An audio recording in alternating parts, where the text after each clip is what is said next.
வணக்கம். நீங்கள் கேட்டுக்கொண்டிருப்பது தமிழ் வானொலி. நான் உங்கள் தோழி. இன்னைக்கு நாம பார்க்க போற கதை அதிகாலை அலறல். இது நான் எழுதின முற்றிலும் கற்பனையான ஒரு துப்பறியும் கதை. வாங்க கதைய ஆரம்பிக்கலாம்.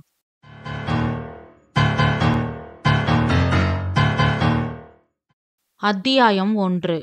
நகரத்திலிருந்து சில கிலோமீட்டர் தள்ளி வானளவுக்கு உயர்ந்து நிக்கிற அந்த அப்பார்ட்மெண்டோட பேரு சன்ரைஸ் அப்பார்ட்மெண்ட். அந்த அப்பார்ட்மெண்டோட செகண்ட் ஃப்ளோர்ல பிளாட் நம்பர் 203ல தான் பிரபல மேடை பாடகி நித்யா வாடகைக்கு குடியிருக்கா. நேரம் அதிகாலை 5:35. ரொம்ப விசித்திரமான அமைதியை சுமந்துகிட்டு இருந்தது அந்த காலை பொழுது. அந்த அமைதியை அதிதப்படுத்தி காட்டுற வகையில கடிகாரத்தோட டிக் டிக் சத்தம் அந்த பிளாட்ல எதிரொலிச்சுக்கிட்டு இருந்தது. கூடுகள்ல இருந்து இரை தேடி புறப்படுற பறவைகள் தங்களோட குட்டி பறவைகளோட பேசிய பாச உணர்வுகளின் கீச்சொலிகள் அந்த அப்பார்ட்மெண்ட்ல வசிக்கிற மக்களை விழித்தல செஞ்சது. படுக்கையிலிருந்து எந்திரிச்சு 2 கைகளையும் தலைக்கு மேல தூக்கி சோம்பல் முறிச்சுக்கிட்டு மெத்தையிலிருந்து எந்திரிச்சு வந்தா நித்யா. ராத்திரியெல்லாம் ரிஹர்சல் செஞ்ச கலப்பு அவ உடல்லையும் முகத்திலையும் அப்பட்டமா தெரிஞ்சது. மெதுவா எந்திரிச்சு வந்து வாசல் கதவை தாப்பால் போட்டுட்டு ஃப்ரெஷ் ஆகிட்டு வீட்டுக்குள்ள பயன்படுத்துற செப்பலை போட்டுக்கிட்டா. இப்போ டைம் 5:45. அவ லேட்டஸ்டா உருவாக்குன ஆல்பம் சாங்க முணுமுணுத்துக்கிட்டே கிச்சனை நோக்கி போனா. தினமும் காலையில சுடுதண்ணில தேன் கலந்து குடிக்கிறது அவளோட வழக்கம். அதனால தேன் பாட்டில எடுத்து பக்கத்துல வச்சுக்கிட்டு அடுப்புல பாத்திரத்தை வச்சா. 1 டம்ளர் தண்ணீரை எடுத்து அதுல ஊத்துனா. இப்போ டைம் 5:50. நித்யா அடுப்ப பத்த வச்சா. ஸ்டவ் லைட்டர் பர்னரை தொட்ட உடனே உஷ்ன்னு ஒரு சத்தம். திடீர்னு வாய்வு பத்திக்கிடுச்சு. சுடர் எப்போதும் இல்லாத அளவுக்கு உயர்ந்து எரிஞ்சுது. நித்யாவோட கண்கள் அதிர்ச்சியில விரிஞ்சது. ஆன அலறியபடியே அவ பின்னோக்கி தடுமாறி கீழே விழுந்தா. திடீர்னு கசிந்த வாய்வால தீப்பற்றி எல்லாம் ஒரு கணத்துல முடிஞ்சு போச்சு.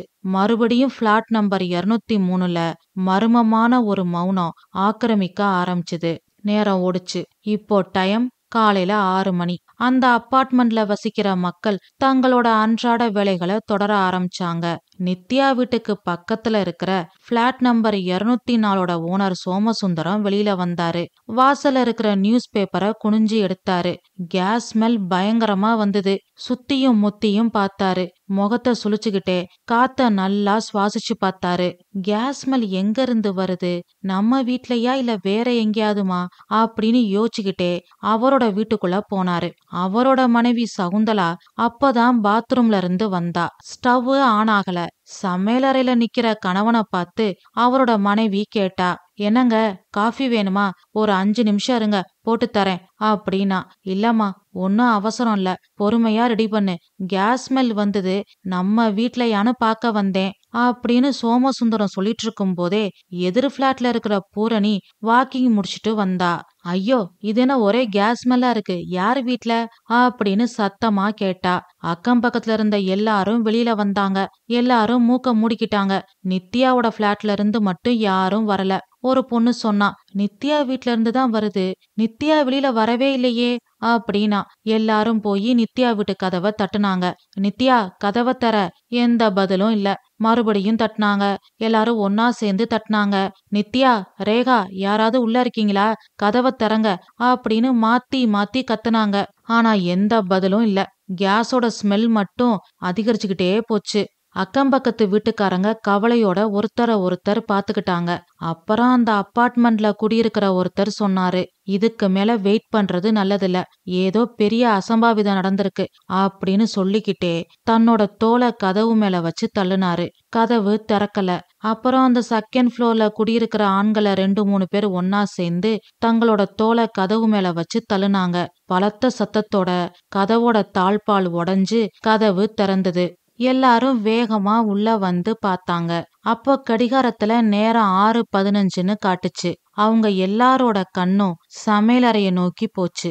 அடுப்புக்கு பக்கத்துல கீழே தரையில நித்யா அசையாம விழுந்து கிடந்தா. அவளோட வலது கையில ஸ்டவ் லைட்டர் இருந்தது. பிரபல மேடை பாடகி நித்யா இப்போ உயிரில்லாம கிடக்கிற கோலத்தை பார்த்து அக்கம் பக்கத்து வீட்டுக்காரங்க திகைச்சு போய் நின்னாங்க. கேஸ் ஸ்மெல் அந்த பிளாட் முழுக்க நிரம்பி இருந்தது. பெண்கள் ஷாலாலையும் சேல முந்தானையாலையும் மூக்க மூடிக்கிட்டாங்க. ஆண்கள் கைகளாலையும் கர்ச்சீஃபாலையும் மூக்க மூடிக்கிட்டாங்க. நித்யாவுக்கு பக்கத்துல போகவே பயந்தாங்க. பதட்டத்தோட மெதுவா பேசிக்கிட்டாங்க. நித்யாவோட அப்பார்ட்மெண்ட் ஓனர் பேரு சுப்பிரமணியம். 3rd ஃப்ளோர்ல இருக்காரு. அவரோட பொண்ணு ராதா விஷயத்த கேள்விப்பட்டு நித்யா பிளாட்டுக்குள்ள வந்தா. நித்யாவை பார்த்ததும் அவ கைகள் நடுங்க ஆரம்பிச்சுது. நடுங்குற கைகளை ஒன்னா கோத்துக்கிட்டு நின்னா. நித்யா பிளாட்டுக்கு பக்கத்துல இருக்கிற சோமசுந்தரம் ராதாவை பார்த்து கேட்டாரு, அப்பா எங்கம்மா?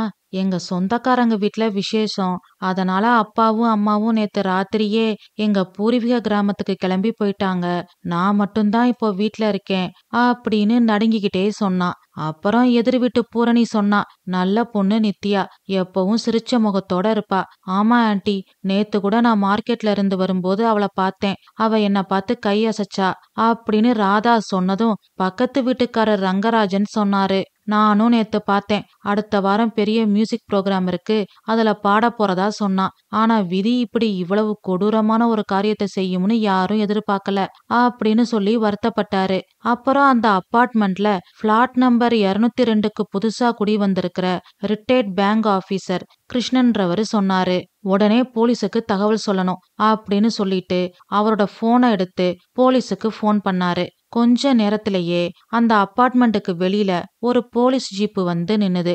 இன்ஸ்பெக்டர் கார்த்திக் அப்புறம் கான்ஸ்டபிள் முருகன் ஜீப்ல இருந்து இறங்குனாங்க. லிப்ட் கதவு ஓபன் ஆச்சு. 2 பேரும் லிப்ட்ல ஏறினாங்க. 2வது மாடிக்கு வந்தாங்க. அவங்களோட பூட் சத்தம் கேட்டு எல்லாரும் திரும்பி பார்த்தாங்க. அவங்கள பார்த்ததும் அக்கம் பக்கத்து வீட்டுக்காரங்க அவங்களுக்கு வழி விட்டு விலகி நின்னாங்க. இன்ஸ்பெக்டர் கார்த்திக் தன்னோட தொப்பிய சரி செஞ்சுக்கிட்டாரு. அந்த பிளாட்டோட லிவிங் ரூம சுத்தி பார்த்தாரு. கையில கித்தாரோட விதவிதமான போஸ்கள்ல நித்யாவோட போட்டோ அந்த லிவிங் ரூம் சுவத்தை அலங்கரிச்சுக்கிட்டு இருந்தது. சில புகைப்படங்கள்ல நித்யாவும் இன்னொரு பொண்ணு சேர்ந்து மைக்க கையில வச்சுக்கிட்டு பாடுற மாதிரி இருந்தது. எல்லாத்தையும் கார்த்திக் பாத்துக்கிட்டு இருந்தாரு. கான்ஸ்டபிள் முருகன் நேரே சமையலறைக்கு போனாரு. கர்ச்சிஃபால மூக்க மூடிக்கிட்டு கீழே குத்த வச்சு நித்யாவை நல்லா உத்து கவனிச்சாரு. அப்புறம் எந்திரிச்சு சமையலறைய நல்லா சுத்தி பார்த்தாரு.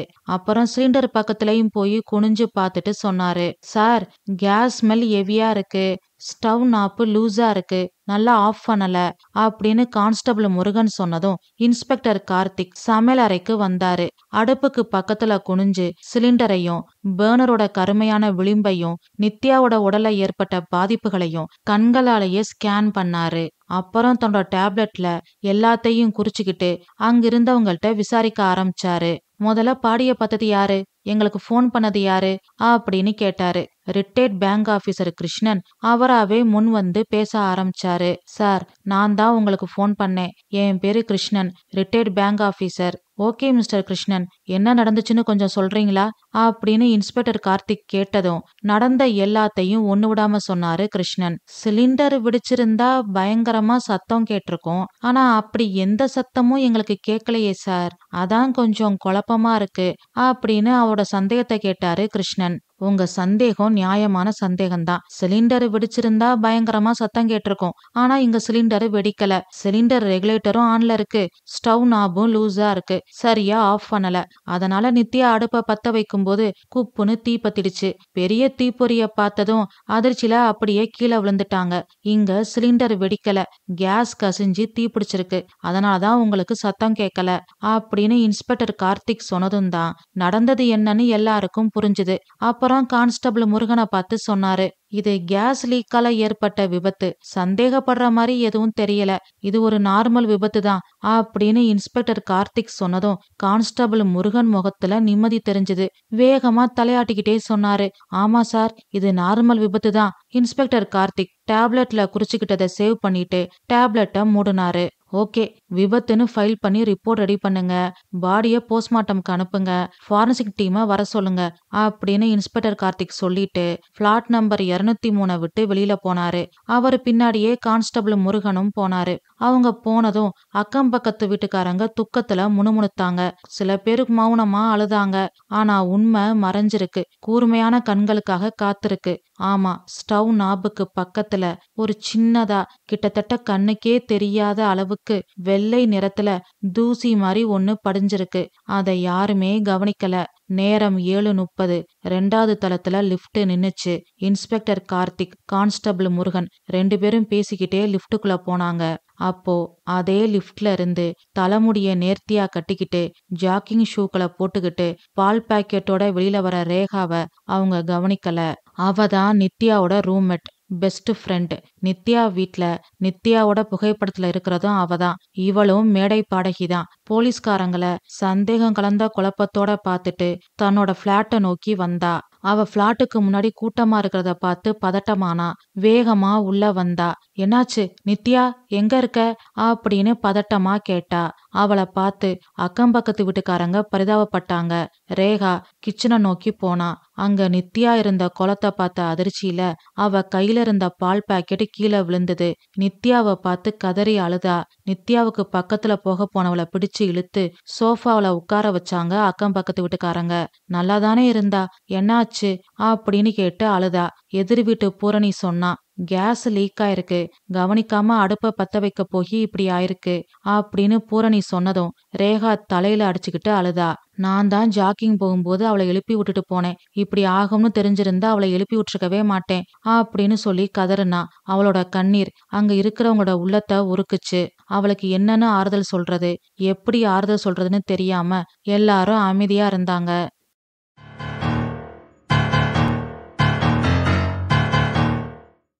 அத்தியாயம் 2. நித்யா அழகானவ, பாக்குறவங்கள தன் வசப்படுத்துற பேரழகி. அவளோட அண்ணன் பேரு அரவிந்த். நித்யாவோட அப்பா பேரு நமச்சிவாயம், அம்மா பேரு பார்வதி. அரவிந்த் படிச்சு முடிச்சதும் சென்னையில உள்ள ஒரு தனியார் கம்பெனில வேலைக்கு சேர்ந்தான். நித்யாவுக்கு பெரிய பாடகி ஆகணும்ன்றது கனவு. அதனால மியூசிக் காலேஜ்ல சேர்ந்தா. காலேஜ் ஃபைனல் இயர் படிச்சுக்கிட்டு இருந்தா. அப்போ ஒரு நாள் எதிர்பாராத விதத்துல அந்த சாலை விபத்து நடந்தது. நமச்சிவாயமும் பார்வதியும் சம்பவ இடத்திலேயே உயிரை விட்டுட்டாங்க. அதுக்கப்புறம் நித்யாவுக்கு அப்பாவா அம்மாவா அண்ணனா இருந்தது அரவிந்த் தான். நித்யா காலேஜ் படிப்பை முடிக்கிற வரைக்கும் காலேஜ் ஹாஸ்டல்ல தங்க ஏற்பாடு செஞ்சான். காலேஜ் ஹாஸ்டல்ல ரூம்மேட்ட அறிமுகமானவதான் ரேகா. நாட்கள் போக போக 2 பேரும் க்ளோஸ் ஃப்ரெண்ட்ஸ் ஆயிட்டாங்க. படிப்பு முடிச்சதும் 2 பேருக்கும் சென்னையில ஒரு நிகழ்ச்சியில பாட வாய்ப்பு கிடைச்சது. அரவிந்த் கிட்ட விஷயத்த சொன்னா நித்யா.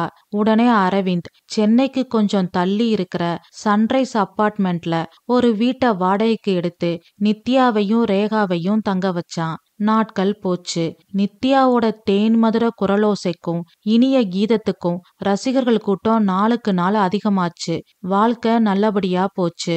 இன்னும் சில நாட்கள்ல பிரபல இசையமைப்பாளர் இசையில நித்யா முதல் முறையா சினிமாவுல பாட போறா. அந்த நாளுக்காக ஆவலோட காத்துக்கிட்டு இருந்தா. ஆனா விதி திரும்பி வர முடியாத வேறு உலகத்துக்கு அவளை கூட்டிக்கிட்டு போயிடுச்சு. சம்பவத்தை கேள்விப்பட்டு அரவிந்த் ஓடோடி வந்தான். நித்யாவை பார்த்து துடிச்சான். உருகி கண்ணீர் வடிச்சான். ரேகாவும் சோறு தண்ணி இல்லாம அழுதுகிட்டே இருந்தா. காவல் அதிகாரிங்க வந்தாங்க. நித்யாவோட உடல் போஸ்ட்மார்ட்டமுக்கு எடுத்து செல்லப்பட்டது. ஃபாரன்சிக் டீம் வந்தாங்க. பிளாட் நம்பர் 203 முழுவதையும் ஆராய்ஞ்சு பார்த்தாங்க. குறிப்பா சமையல் அறையில இருந்த கைரேகைகள், ஸ்டவ் லைட்டர், இந்த மாதிரி எல்லாத்தையும் எடுத்துக்கிட்டாங்க. போட்டோகிராஃபர் பிளாட் நம்பர் 203ல ஒரு இடம் விடாம வளைச்சு வளைச்சு போட்டோ எடுத்தாரு. அப்புறம் சமையல் அறையை மட்டும் பூட்டி சீல் வச்சுட்டு போனாங்க. நித்யாவோட மரணத்துக்கு காரணம் எரிவாயு கசிவு காரணமா ஏற்பட்ட விபத்து அப்படின்னு குறிப்பெடுத்துக்கிட்டு போனாங்க. எல்லா காரியங்களும் முடிஞ்சது. அன்னைக்கான பொழுது ரொம்பவும் கடினமான சூழலோட முடிவடைஞ்சது. மறுநாள் பொழுது விடிஞ்சுது. நித்யாவோட உடைமைகளை கையில வச்சுக்கிட்டு வீட்டுக்கு வெளியில படிக்கட்டுல உட்கார்ந்திருந்தான் அரவிந்த். அவ பாடுறது, அவளோட சிரிப்பு, சின்ன வயசுல அவங்கிட்ட அவ செஞ்ச குறும்பு, அண்ணி எப்ப வருவான்னு கேட்டு அவ செய்யற நச்சரிப்பு, அவளோட ராசியான மைக்கு, அவளுக்கு உயிரான கித்தார், இப்படி எல்லாத்தையும் பார்த்து பார்த்து கண்ணீர் வடிச்சுக்கிட்டு இருந்தான். நித்யா இல்லைன்ற உண்மைய அவனால ஏத்துக்க முடியல. அவனுக்குள்ள ஒரு இனம் புரியாத தவிப்பு. ஏதோ ஒரு நெருடல். எதையோ நாம கவனிக்க தவற விட்டுட்டோம். ஏதோ ஒண்ணு தப்பா இருக்கு அப்படின்ற குரல்கள் மறுபடியும் மறுபடியும் அவனுக்குள்ள ஒலிச்சுக்கிட்டே இருந்தது. நித்யாவோட மரணம் இயற்கையானதா? சிலிண்டர்ல இருந்து கேஸ் திடீர்னு எப்படி லீக் ஆச்சு? ஸ்டவ் நாபு லூசா இருந்ததா? எப்படி? நித்யா அத கவனிச்சு சரி செய்யலையா? என்ன நடந்திருக்கும்? எதுவுமே சரியா இயல்பா இல்லையே. ஏதோ ஒண்ணு நடந்திருக்கு. அது என்னவா இருக்கும்? யாருக்கு நித்யா மேல வன்மம்? அவ என்ன செஞ்சா? அவள யாரு இப்படி செஞ்சாங்க? எனக்கு ஏன் இப்படியெல்லாம் தோணுது? அப்படின்னு தனக்குள்ள உருவாகிற கேள்விகளுக்கு விடை தெரியாம தவிச்சுக்கிட்டு இருந்தான். அந்த கேள்விகளுக்கெல்லாம் விட தெரிஞ்சே ஆகணுன்ற நோக்கத்தோட அங்கிருந்து கிளம்புனான். ஏகே லா ஃபார்ம் அப்படின்ற பெயர் பலகை பொருந்திய ஆபீஸுக்குள்ள காவியா வழக்கு சம்பந்தப்பட்ட ஃபைல்களை புரட்டிக்கிட்டு இருந்தா. பிளாஸ்க்ல இருந்து 2 கப்ல டீ ஊத்திக்கிட்டே காவியா கிட்ட கேட்டா அஞ்சலி. காவியா, பீஸா ரவுண்டா இருக்கு, ஆனா ஸ்கொயர் பாக்ஸ்ல வருது. அத ட்ரையாங்கிள் ஷேப்ல நாம கட் பண்ணி சாப்பிடுறோம். ஏன் அப்படின்னு அஞ்சலி ரொம்ப தீவிர சிந்தனையோட கேட்டா. சர்க்கிள், ஸ்கொயர், ட்ரையாங்கிள் இதெல்லாம் பத்தி நீ ஸ்கூல் காலேஜ்ல படிக்கலையா அப்படின்னு காவியா எதிர்கேள்வி கேட்டா. அத ஏன் கேக்குற? இதெல்லாம் நீங்க காலேஜ்ல விவரமா படிப்பீங்க. நாம அடுத்த டாபிக் போகலாம்னு ஸ்கூல்ல சொன்னாங்க. இந்த டாபிக் எல்லாம் நீங்க ஸ்கூல்லயே படிச்சிருப்பீங்க. நாம அடுத்த டாபிக் போகலாம்னு காலேஜ்ல சொல்லிட்டாங்க அப்படின்னு அஞ்சலி பாவமா முகத்தை வச்சுக்கிட்டு சொன்னதும் காவியா வாய் விட்டு சிரிக்க ஆரம்பிச்சா. அப்போ காலிங் பெல் சத்தம் கேட்டது. எஸ், கம்மின் அப்படின்னா காவியா. அரவிந்த் தயங்கினபடியே உள்ள வந்தான். இங்க லாயர் காவியா அஞ்சலி அப்படின்னு தயக்கத்தோட இழுத்தான். எஸ், நாங்க தான், ப்ளீஸ் உட்காருங்க அப்படின்னு காவியா சொன்னதும் அஞ்சலி ஒரு நாற்காலிய முன்னோக்கி இழுத்து போட்டா. அரவிந்த பார்த்து சொன்னான், நீங்க பதட்டமா இருக்கீங்க, முதல்ல உட்காருங்க அப்படின்னு அஞ்சலி சொன்னதும் அவன் அந்த சேர்ல உட்கார்ந்தான். அஞ்சலி அவனுக்கு குடிக்க தண்ணீர் கொடுத்தா. அத வாங்கி குடிச்சான். அப்புறம் மெதுவான குரல்ல சொன்னான், மேடம், என் பேரு அரவிந்த். என் தங்கச்சி பேரு நித்யா, பிரபல மேடை பாடகி. நேத்து அவ இறந்துட்டா அப்படின்னு சொல்லிட்டு கண்ணீரை தொடச்சுக்கிட்டான். காவியாவும் அஞ்சலியும் ஒருத்தர் பாத்துக்கிட்டாங்க. கொஞ்ச நேரம் அமைதியா இருந்தது. அரவிந்த் இயல்பு நிலைக்கு வந்து அவனாவே பேச்ச மறுபடியும் ஆரம்பிக்கட்டும்னு காவியாவும் அஞ்சலியும் வெயிட் பண்ணாங்க. ஒரு நீண்ட பெருமூச்சுக்கு அப்புறம் அரவிந்த் பேச்ச கண்டினியூ பண்ணான். நேத்து காலையில கேஸ் லீக் ஆகி அவ இறந்துட்டதா எல்லாரும் சொல்றாங்க. இது விபத்துன்னு போலீஸும் சொல்றாங்க. ஆனா அரவிந்த் தயங்குறத பார்த்ததும் பயப்படாம சொல்லுங்க, நாங்க இருக்கோம், என்ன நடந்தது அப்படின்னு கேட்டா காவியா. எனக்கு இது விபத்து மாதிரி தெரியல, யாரோ செஞ்ச சதி மாதிரி தெரியுது அப்படின்னா உறுதியா. காவியா முன்னோக்கி வந்தா. நீங்க யாரையாவது சந்தேகப்படுறீங்களா அமைதியா கேட்டா காவியா. ஆமா, ஆனா அது யாருன்னு எனக்கு தெரியல. ஆனா அவளோட திறமைய பார்த்து அவளோட வளர்ச்சிய பார்த்து பொறாமப்படுறவங்க அதிகம். அடுத்த வாரம் ஒரு பிரபல இசையமைப்பாளர் இசையில அவ படத்துல பாட போறா. அத தடுக்க நினைச்ச யாரோ தான் இப்படி பண்ணிருக்கணும். ஆனா யாருன்னு எனக்கு தெரியல. நீங்க தான் குற்றவாளிய கண்டுபிடிக்கணும் அப்படின்னு சொல்லி முடிச்சான் அரவிந்த். கண்டிப்பா நாங்க உங்களுக்கு உதவி செய்யறோம். உங்க அப்பா அம்மாலாம் அப்படின்னு அரவிந்த பார்த்து ஒருவித தயக்கத்தோட காவியா கேட்டதும் அவனோட அப்பா அம்மா, அவனோட கிராம வாழ்க்கை, நித்யாவோட கனவு இப்படி எல்லாத்தையும் சொல்லி முடிச்சான் அரவிந்த். அவளுக்காக போராட இந்த உலகத்துல நான் மட்டும்தான் இருக்கேன். அவளுக்காக நான் போராடாம வேற யாரு போராட போறாங்க? அவளோட மரணத்துக்கு நியாயம் வேணும் மேடம் அப்படின்னா அரவிந்த் மன உறுதியோட. அந்த அறையில கொஞ்ச நேரம் ஒரு அதிர்ச்சியான அமைதி நிலவுச்சு. அஞ்சலி அமைதியா காவியாவை பார்த்தா. கவலைப்படாதீங்க மிஸ்டர் அரவிந்த், உண்மையிலேயே உங்க தங்கச்சியோட மரணம் இயற்கையானதா இல்லையான்னு கண்டுபிடிச்சிடலாம். நாங்க உங்களுக்கு ஹெல்ப் பண்றோம் அப்படின்னு அஞ்சலி சொன்னதும் காவியா அவளோட டேப்பை எடுத்துக்கிட்டு எந்திரிச்சா. இந்த கேஸ விசாரிக்கிற இன்ஸ்பெக்டர் பேர் என்ன?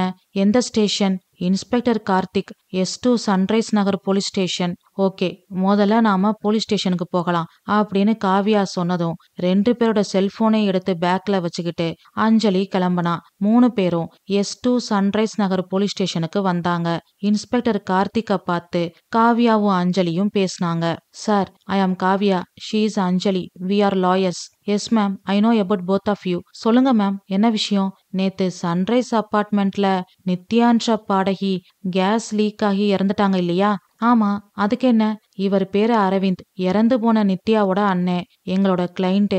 நித்யாவோட மரணம் ஒரு விபத்து இல்ல, யாரோ திட்டமிட்டு ஏதோ செஞ்சிருக்காங்கன்னு சந்தேகப்படுறாரு. ஆனா அங்க சந்தேகப்படுற மாதிரி எதுவும் இல்லையே madam. Yeah, we know, but எங்க திருப்திக்காக நாங்க அந்த பிளாட்டை பார்க்க ஆசைப்படுறோம். குறிப்பா சமையல் அறைய. அதுக்கு நீங்க அனுமதி தரணும். This is against normal procedure. இருந்தாலும் எனக்கு உங்க 2 பேரை பத்தியும் நல்லா தெரியும். நீங்க ஒரு கேஸ் எடுத்துட்டா அது நேர்மைக்கு கிடைக்க போற இன்னொரு வெற்றி. அது மட்டும் இல்ல, அரவிந்தோட மனநிலைமையை என்னால புரிஞ்சுக்க முடியுது. எனக்கும் ஒரு தங்கச்சி இருக்கா. அதுக்காக நான் உங்களை அலோவ் பண்றேன். But one condition, forensic report இன்னும் வரல. அதனால don't disturb the scene. Constable ஒருத்தர் உங்க கூட வருவாரு அப்படின்னு சொல்லிட்டு கான்ஸ்டபிள் முருகனை பார்த்து கண்களால ஜாட காட்டினாரு இன்ஸ்பெக்டர் கார்த்திக். வாங்க மேடம் அப்படின்னு சொல்லிட்டு கான்ஸ்டபிள் முருகன் முன்னாடி நடந்தாரு. அவர் பின்னாடி அரவிந்த், காவியா, அஞ்சலி 3 பேரும் நடந்து போனாங்க. நித்யாவோட பிளாட்டுக்குள்ள போனாங்க. சமையலறை கதவுல ஒட்டி இருந்த சீலை திறந்தாரு கான்ஸ்டபிள் முருகன். முதல்ல காவியா கிச்சனுக்குள்ள போனா. அவளுக்கு பின்னாடி அஞ்சலி வந்தா. காவியாவோட கண்கள் எல்லாத்தையும் கவனமா ஸ்கேன் பண்ணுச்சு. Stove off ஆயிருந்தது. ரெகுலேட்டர் கொஞ்சம் வளைஞ்சிருந்தது. தரையில நித்யாவோட உடல் கண்டெடுக்கப்பட்ட இடத்துல சாப்பீஸால வட்டமிட்டு இருந்தது. ஸ்டவ் நாப்பு பக்கத்துல அஞ்சலி குனிஞ்சு கவனமா பார்த்தா. விசித்திரமா இருக்கு. இது டெய்லி யூஸ் பண்ற ஒரு இடம். இந்த மாதிரி இடத்துல கைரேகைகள் இல்லாம எப்படி இருக்கும் அப்படின்னு தனக்குத்தானே கேள்விகளை கேட்டுக்கிட்டா அஞ்சலி. அப்புறம் சமையல் அறையில இருந்து காவியா வெளியில வந்தா. லிவிங் ரூம்ல இருக்கிற நித்யாவோட போட்டோஸ பார்த்தா. என்ன கொலை பண்ணிட்டாங்க. நீங்க தான் குற்றவாளிய கண்டுபிடிக்கணும். இது ஆபத்தான இடம் அப்படின்னு நித்யாவோட கண்கள் அவகிட்ட சொல்ற மாதிரி அவளுக்கு தோணுச்சு. கிச்சன்ல இருந்து அஞ்சலி வெளியில வந்தா. அரவிந்த் அவங்கள பார்த்து கேட்டான், மேடம், நான் என்ன சொல்ல வந்தேன்னு உங்களுக்கு இப்ப புரியுதா? எஸ் மிஸ்டர் அரவிந்த், இங்க ஏதோ தப்பா இருக்கு. ஆமா, இந்த போட்டோல இருக்கிறதா உங்க தங்கச்சி நித்யாவா? எஸ் மேம், இவதான். அப்போ அந்த போட்டோவுல நித்யா கூட இருக்கிறது யாரு? அது ரேகா, நித்யாவோட க்ளோஸ் ஃப்ரெண்டு. அவங்க எங்க இருக்காங்க? இங்கதான் இருக்கா. நித்யாவும் அவளும் ஒன்னா இதே வீட்டுலதான் இருக்காங்க அப்படின்னு அரவிந்த் சொன்னதும் காவியாவும் அஞ்சலியும் ஒருத்தர ஒருத்தர் பாத்துக்கிட்டாங்க. அந்த பார்வையில சந்தேகம் இருந்தது. அஞ்சலி கேட்டா, இப்போ அவங்க எங்க? இங்க இருந்தா நித்யா ஞாபகமா இருக்கு.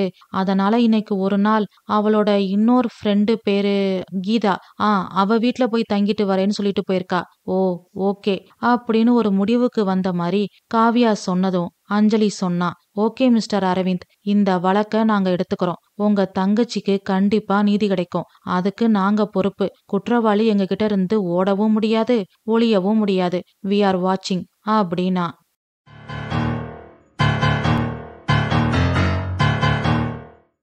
அத்தியாயம் 3. மறுநாள் காலை காவியாவும் அஞ்சலியும் நித்யாவோட பிளாட்டுக்கு வந்தாங்க. வாங்க மேடம், உங்களுக்காக தான் வெயிட் பண்ணிட்டு இருந்தேன் அப்படின்னா அரவிந்த். அவனோட கண்களை பார்த்தா அஞ்சலி. அவன் கண்கள் செவந்து இருந்தது. மேலிம வீங்கி இருந்தது.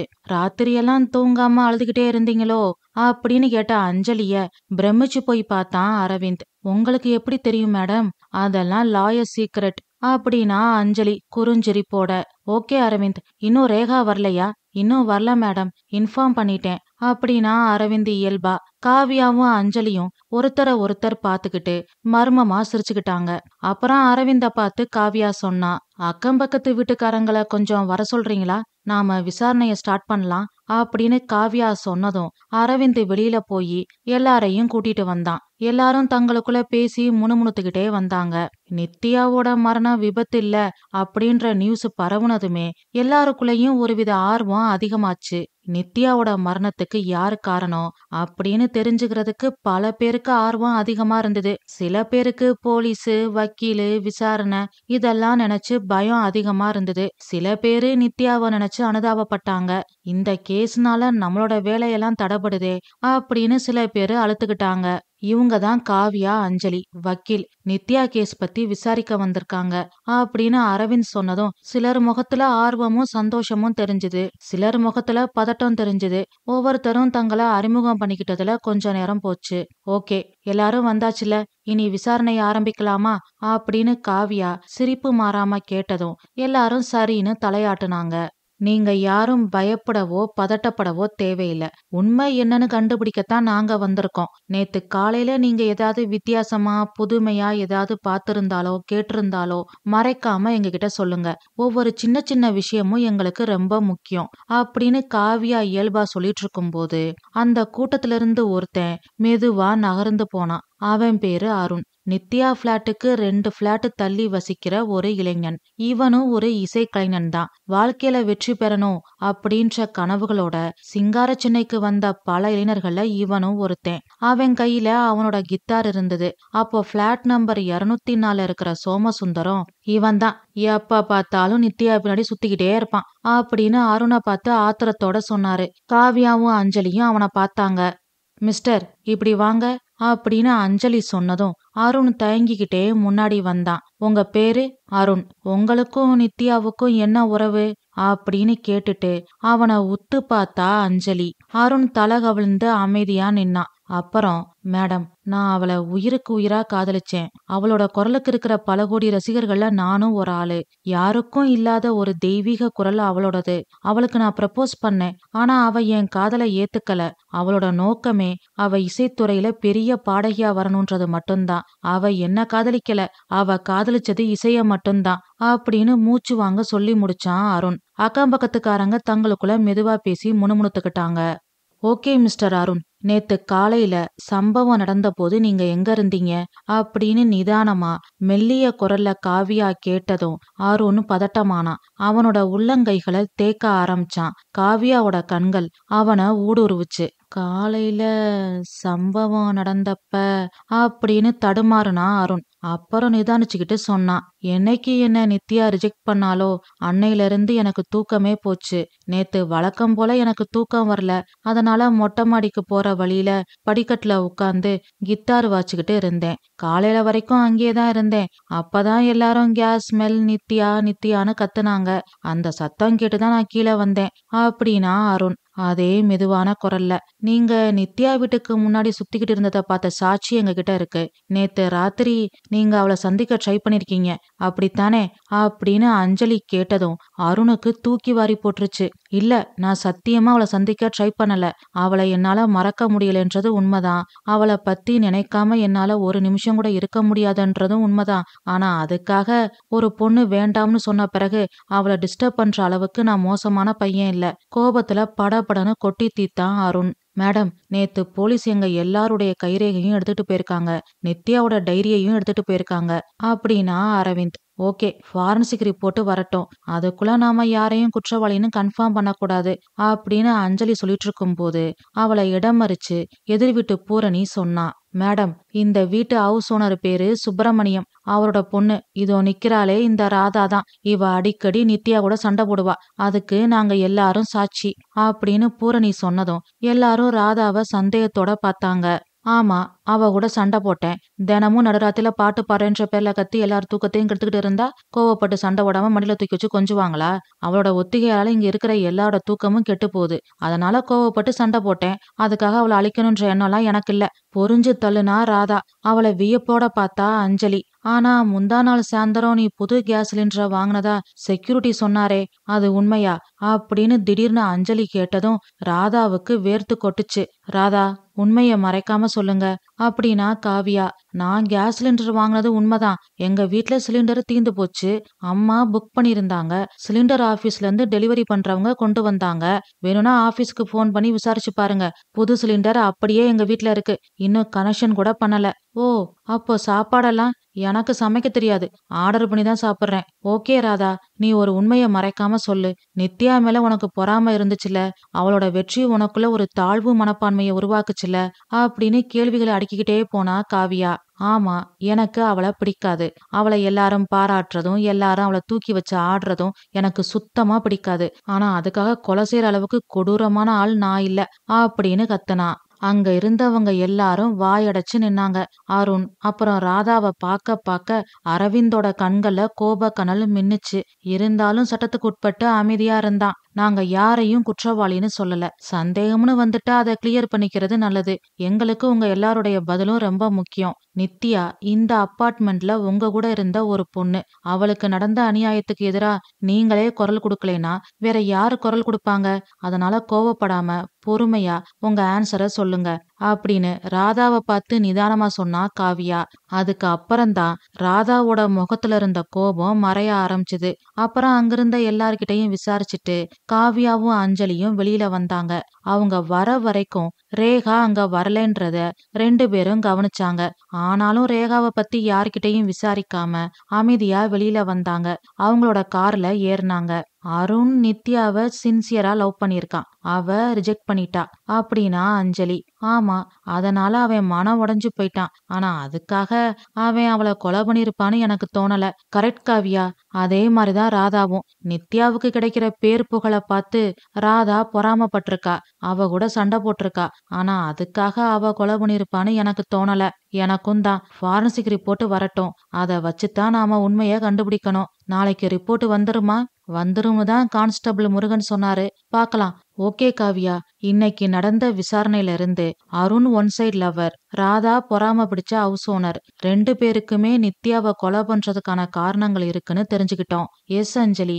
ஆனா 2 பேரும் இயல்பா இருந்தாங்க. அதுதான் எனக்கு புரியல. இதுல இருந்து அவங்க கொலை பண்ணலைன்னு எனக்கு தோணுது.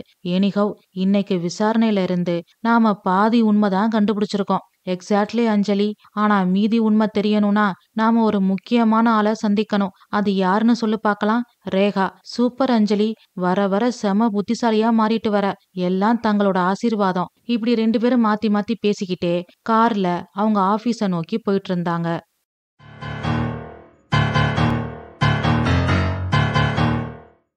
அத்தியாயம் 4. அன்னைக்கு சாயந்தரம் அரவிந்தோட போன்ல காவியா காலிங்னு வந்தது. ஹலோ மேடம், சொல்லுங்க. மிஸ்டர் அரவிந்த், நான் காவியா பேசுறேன். நான் கேக்குற கேள்விக்கு ஆமா இல்லைன்னு மட்டும் சொல்லுங்க. Okay madam. ரேகா வந்துட்டாங்களா? Yes ma'am. ஓகே, இப்ப நானும் அஞ்சலியும் அங்க வரோம். போன்ல யாரு பேசுனதுன்னு ரேகா கேட்டா, உங்க ஆபீஸ்ல இருந்து உங்க சீனியர் மேடம் அல்லது HR பேசுனாங்கன்னு சொல்லுங்க அப்படின்னு காவியா சொன்னதை கேட்டு அரவிந்துக்கு குழப்பம் அதிகமாச்சு. ஏன் ரேகா கிட்ட உண்மைய சொல்லக்கூடாது? அப்படின்னா அவளை அவங்க சந்தேகப்படுறாங்களா? அவளா என் தங்கச்சிய கொலை பண்ணது? இருக்காது, நிச்சயமா இருக்காது. உயிர் தோழியால உயிரை எடுக்க முடியுமா? கற்பனைக்கும் அப்பாற்பட்டது. அப்புறம் ஏன் காவியா மேடம் இப்படி சொல்லணும் அப்படின்னு சுய சிந்தனைக்குள்ள மூழ்கி போயிட்டான் அரவிந்த். ஹலோ அரவிந்த், லைன்ல இருக்கீங்களா அப்படின்னு காவியாவோட குரல் தான் அவனை நிகழ்வுலகத்துக்கு மறுபடியும் கொண்டு வந்துச்சு. எஸ் மேம், லைன்ல தான் இருக்கேன். சொல்லுங்க. நான் சொன்னதை கவனமா கேட்டுக்கிட்டீங்களா? Yes ma'am. ஓகே, நாங்க இன்னும் 1/2 மணி நேரத்துல உங்க வீட்ல இருப்போம் அப்படின்னு சொல்லிட்டு போனை வச்சுட்டா. அடுத்த 1/2 மணி நேரத்துல காவியா அஞ்சலியோட கார் சன்ரைஸ் அப்பார்ட்மெண்ட்ஸுக்குள்ள நுழைஞ்சது. அந்த அப்பார்ட்மெண்ட்ல இருக்கிற மக்கள் வழக்கமான வேலைகளை பார்த்துக்கிட்டு கொஞ்சம் கொஞ்சமா இயல்பு நிலைக்கு திரும்பிக்கிட்டு இருந்தாங்க. ஆனாலும் அவங்களால நித்யாவை மறக்க முடியல. ஒரு சில நிமிடங்களாவது நித்யாவை பத்தி பேசாம அவங்களால அந்த நாளை கழிக்க முடியல. அனிச்சை செயலா அவங்களையும் அறியாம அவங்க நித்யாவை பத்தி பேசிக்கிட்டே இருந்தாங்க. நித்யாவோட பிளாட்டுக்குள்ள காவியாவும் அஞ்சலியும் போனாங்க. உள்ள சோஃபாவ்ல வெளிர் நீல நிற குருதாவை அணிஞ்சுக்கிட்டு ஃப்ரீயாரு விட்டுக்கிட்டு அழகா அமைதியா நிதானமா அதே சமயம் துக்கத்தோட உட்கார்ந்திருந்தா ரேகா. காவியா அஞ்சலிய பார்த்ததும் ஒன்னும் புரியாம திரு திருன்னு முழிச்சா. வாங்க மேடம், உட்காருங்க அப்படின்னு காவியா அஞ்சலிய பார்த்து சொல்லிட்டு, இவங்க காவியா அஞ்சலி, வக்கீல் அப்படின்னு காவியா அஞ்சலிய ரேகாவுக்கு அரவிந்த் அறிமுகம் செஞ்சு வச்சதும் வியப்பான எதிர்வினை ரேகா கிட்ட இருந்து வந்தது. ஹலோ மேடம், நான் உங்க 2 பேரையும் பத்தி கேள்விப்பட்டிருக்கேன். நான் உங்களோட மிகப்பெரிய ஃபேன். நான் உங்களை பார்க்க வரலான்னு இருந்தேன். ரியலி? எஸ் அஞ்சலி மேம். என் ஃப்ரெண்டு நித்யா இறந்து போயிட்டா. அடுத்த வாரம் அவளுக்கு ஒரு ப்ரோக்ராம் இருந்தது.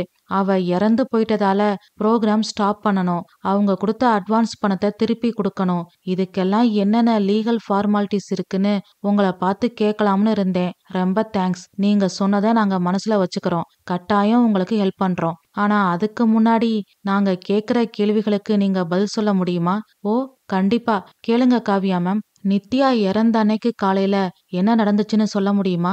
ரேகா ஒரு நீண்ட கனமான பெருமூச்சு விட்டு அப்புறம் சொல்ல ஆரம்பிச்சா. ஏற்கனவே போலீஸ்காரங்கிட்ட எல்லாத்தையும் சொல்லிட்டா. இப்போ மறுபடியும் இவங்க கிட்ட அதே சொல்லணும்ன்ற அலுப்பு அவளோட பெருமூச்சுல தெரிஞ்சுது. நான் சரியா 5:15 மணிக்கு எந்திரிச்சிட்டேன். ஃப்ரெஷ் ஆயிட்டு ஜாக்கிங் போக கிளம்பினேன். ஒரு 5:30 மணி இருக்கும். நித்யாவை நான் தான் எழுப்பி விட்டேன். நான் ஜாக்கிங் போறேன், எந்திரிச்சு கதவை தாப்பால் போட்டுக்கோன்னு சொல்லிட்டு நான் கிளம்பிட்டேன். 7:30 மணி இருக்கும். நான் ஜாக்கிங் முடிச்சுட்டு திரும்பி வந்தேன். லிஃப்ட்ல போலீஸ பார்த்தேன். வீட்டுக்கு முன்னாடி கூட்டத்தை பார்த்ததும் எனக்கு பயம் அதிகமாயிடுச்சு. உள்ள வந்து பார்த்தா அப்படின்னு முழுசா முடிக்காம கைகளால முகத்தை மூடிக்கிட்டு அழுதா. அஞ்சலி முன்னோக்கி வந்தா. அப்போ 2 மணி நேரம் ஜாக்கிங் போனீங்களா? எப்பவும் 2 மணி நேரம் ஜாக்கிங் போவீங்களா?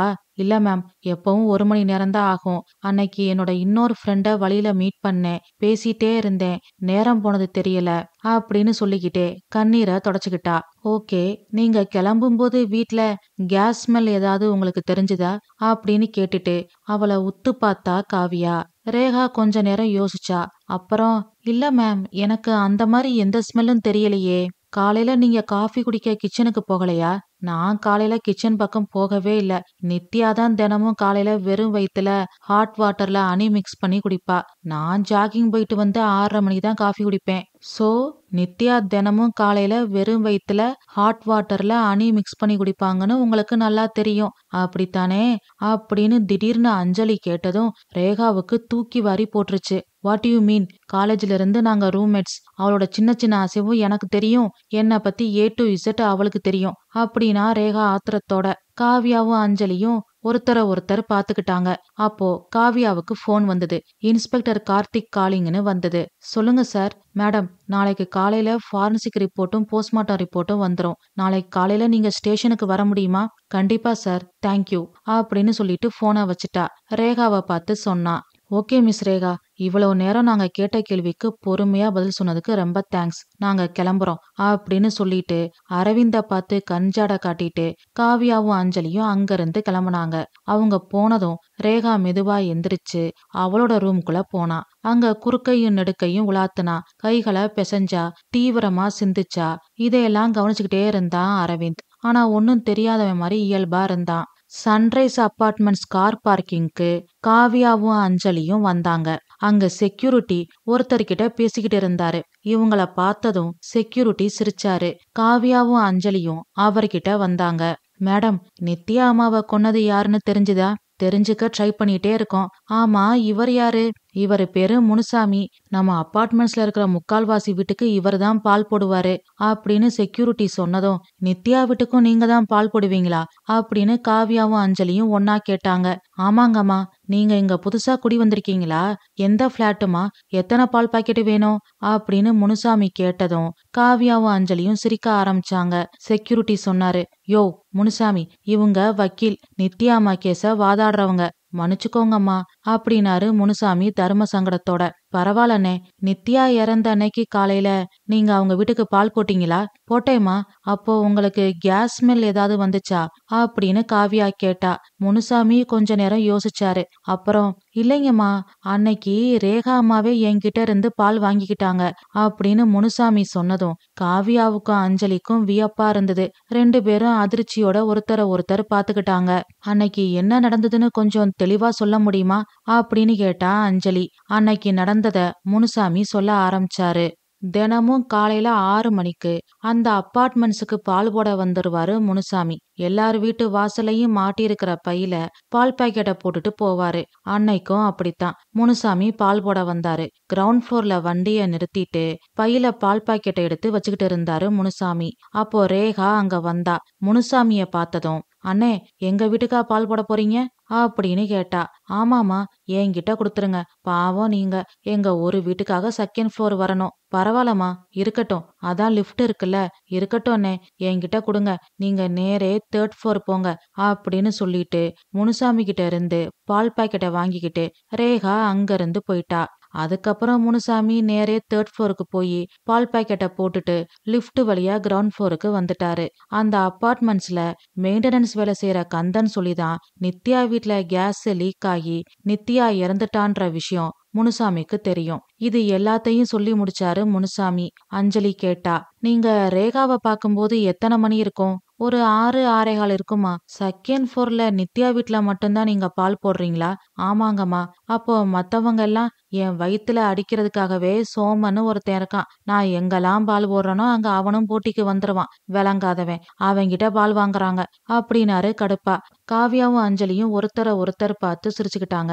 ரொம்ப தேங்க்ஸ்னே. நாங்க வரோம் அப்படின்னு சொல்லிட்டு காவியா காரை நோக்கி நடந்தா. அவ பின்னாடியே அஞ்சலியும் போனா. 2 பேரும் கார்ல ஏறினாங்க. அவங்க வீட்டை நோக்கி கார் போச்சு. அப்போ சம்பவம் நடந்த அன்னைக்கு காலையில 6:15 மணிக்கெல்லாம் ரேகா இங்கதான் இருந்திருக்கா. ஆனா ஜாக்கிங் முடிச்சிட்டு வர மாதிரி 7:30 மணிக்கு தான் பிளாட்டுக்குள்ள போயிருக்கா. Absolutely correct. அவகிட்ட ஏதோ தப்பு இருக்கு. அவ நம்ம கிட்ட பேசும்போது அவ கண்ல உண்மை இல்ல. இப்போ பால்காரர் முனுசாமி சொன்னதை வச்சு பார்க்கும்போது அவ மேல சந்தேகம் அதிகமாகுது. ஆமா, இன்ஸ்பெக்டர் ஃபோன் பண்ணாரே, என்ன சொன்னாரு? நாளைக்கு நித்யாவோட ஃபாரன்சிக் ரிப்போர்ட்டும் போஸ்ட்மார்ட்டம் ரிப்போர்ட்டும் வருதாம். காலையில நம்மள ஸ்டேஷனுக்கு வர சொல்லியிருக்காரு அப்படின்னு காவியா சொல்லிட்டு இருக்கும் போதே அரவிந்த் கிட்ட இருந்து அவங்களுக்கு ஃபோன் வந்தது. ஸ்பீக்கரை ஆன் பண்ணிட்டு பேசினா. சொல்லுங்க அரவிந்த். மேடம், ரேகா தான் என் தங்கச்சிய அப்படின்னு கோர்வையா பேச முடியாம அரவிந்த் பதட்டப்பட்டான். அரவிந்த், பதட்டப்படாதீங்க. இப்போ நீங்க எங்க இருக்கீங்க? எங்க அப்பார்ட்மெண்ட்டுக்கு பக்கத்துல இருக்கிற டீ கடைக்கிட்ட நிக்கிறேன் மேடம். ரேகா எங்க இருக்கா? அவ வீட்ல இருக்கா. நாங்க வந்த பிறகு அவளோட நடவடிக்கைகளை கவனிச்சிங்களா? ஏதாவது வித்தியாசமா தெரிஞ்சுதா? Yes ma'am. அவ நார்மலா இல்ல. கொஞ்சம் பதட்டமா டென்ஷனா இருந்தா. என்கிட்டயும் முன்னாடி மாதிரி பேசல. ஓ, எங்கள பத்தி உங்ககிட்ட ஏதாவது கேட்டாளா? கேட்டா. யாரு வக்கீல் கிட்ட போனதுன்னு கேட்டா. நான் தான்னு சொன்னேன். ஏன்னு கேட்டா. போஸ்ட்மார்ட்டம், பேப்பர் ஒர்க்கு, கிச்சன்ல சீல் வச்சது, இந்த மாதிரி எல்லாத்தையும் சரியா சட்டப்பூர்வமா செஞ்சாதான் நாளைக்கு நமக்கும் எந்த பிரச்சனையும் இல்ல, ஹவுஸ் ஓனருக்கும் எந்த பிரச்சனையும் இல்ல. அதனாலதான் லீகல் கைடன்ஸ் கேட்டேன். அதான் ரூல்ஸ் படி அவங்க வந்து விசாரிச்சுட்டு போறாங்கன்னு சொன்னேன் அப்படின்னு கொஞ்சம் கூட அலட்டிக்காம சமயோஜிதமா அவன் சொன்ன பொய்யை கேட்டு அஞ்சலிக்கு பயங்கர வியப்பா இருந்தது. குறுஞ்சிரிப்போட காவியா சொன்னா. Very good. கரெக்டா மேனேஜ் பண்ணிருக்கீங்க. அப்படியே மெயின்டைன் பண்ணிக்கோங்க. Okay ma'am. ஆனா ரேகா தான் நித்யாவ. உங்க உணர்ச்சிகளை எங்களால புரிஞ்சுக்க முடியுது. உறுதியான ரிசல்ட் தெரியாம எங்களால எதையும் சொல்ல முடியாது. எங்க சஸ்பெக்ட் லிஸ்ட்ல ரேகாவும் இருக்கா. இப்போதைக்கு எங்களால இது மட்டும் தான் சொல்ல முடியும். நாளைக்கு ரிப்போர்ட் வந்ததும் முழுசா விசாரிச்சுட்டு உங்களுக்கு சொல்றேன் அப்படின்னு சொல்லிட்டு காலை கட் பண்ணா காவியா. காவியாவும் அஞ்சலியும் ஒருத்தர் ஒருத்தர் பார்த்துக்கிட்டு சிரிச்சுக்கிட்டு கார்ல அவங்க வீட்டை நோக்கி போயிட்டு இருந்தாங்க.